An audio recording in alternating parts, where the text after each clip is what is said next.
voilà, du quartier duplex Montpiquet.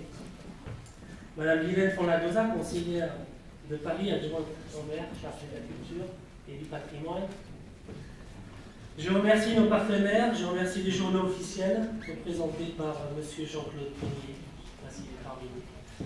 Nos partenaires qui étaient présents dès le début avec nous, la Société d'exploitation de la Tour Eiffel, M. Jean-Bernard Biot, le Crédit Agricole avec Mme Sabine Monnier, la SNI avec M. Jean Saline, Paris15.fr, M. Varco, ainsi que PIN Démarche et Déborah Marchal, qui représente avec Charles ce soir la famille et Michel Bordon, notre marraine d'honneur, chérie. Voilà. Enfin, parce que l'exposition solidaire Eiffel en fait est aussi un symbole patrimonial.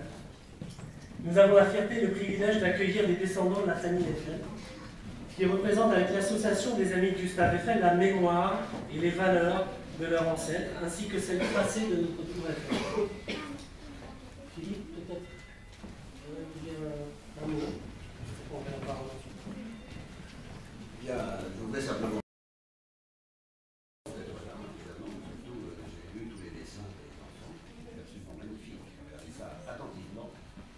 Et vous savez, les enfants de Gustave Eiffel se promenaient souvent avec des petits carnets dans la nature.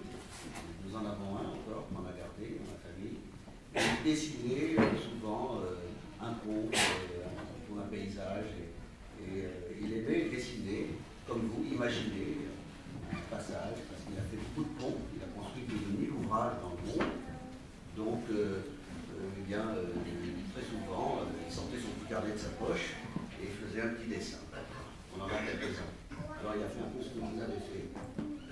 Évidemment, en vous inspirant de son œuvre majeure, qui est la Tour Eiffel, qui est le fruit de calculs mathématiques, comme quoi la science peut arriver à rejoindre la beauté, parce que la Tour Eiffel est une très belle réalisation.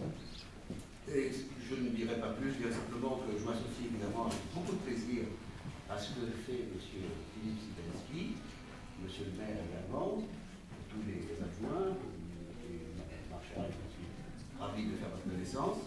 Je voudrais aussi noter que nous avons ce soir la présence de M. Martin Peter. Martin Peter qui est le conservateur du musée Eiffel, du laboratoire Eiffel. Ce laboratoire a été un endroit où Eiffel a beaucoup travaillé, notamment à la fin de sa vie. Il a fait beaucoup de recherches sur le vent. Le vent était son principal ennemi. Et il a réalisé les lois, par des lois Eiffel, la première loi qui a donné la quantification de la résistance de l'air. Il a même fabriqué un avion qui a eu l'occasion d'avoir les ailes sous la carlingue, qui était le premier avion à avoir les ailes sous la carlingue, parce qu'autrefois les avions avaient double aile, et souvent des ailes au-dessus de la carlingue. Et lui, il a fait voler le premier avion, qui a d'ailleurs battu un record de vitesse, et M. Martin Peter, qui est le conservateur du musée Eiffel de la rue Boileau à Paris. Martin, voilà. Il est là, voyez-vous, eh bien, a pu conserver tous les ustensiles de Gustave Eiffel, qui a fait à peu près pendant 25 ans un travail scientifique extraordinaire. Et avec le même matériel, aujourd'hui, eh bien, la voiture de Sébastien Loeb, la Citroën qui a gagné le rallye, les champions du monde des rallyes, c'est pas grâce à Gustave Eiffel, enfin, il a participé, on peut dire, à la mise au point aérodynamique de cette voiture. C'est quand même extraordinaire. Et donc, je tenais aussi à souligner cet aspect de grand ingénieur, et je suis ravi qu'il nous inspire autant. Et je vous remercie beaucoup de nous avoir invités. Je représente ici ma famille, Virginie, et je dirais même que, peut-être, si vous permettez, je l'annonce, je vous laisse que donc le compagnon de ma sœur Virginie, Charles Berling, sera ravi de co-présider à partir de l'année prochaine, c'est officiel, il vient de nous l'annoncer, il devait être là ce soir, mais il n'est pas là, malheureusement parce qu'ils sont tout le monde est débordé à Paris, on n'a pas le temps, et les circulations, etc. Et donc il sera là la prochaine fois, et il notera aussi Charles Berling, pour les enfants, je ne sais pas si vous le connaissez, mais c'est un acteur de cinéma qui est assez rigolo. Merci beaucoup.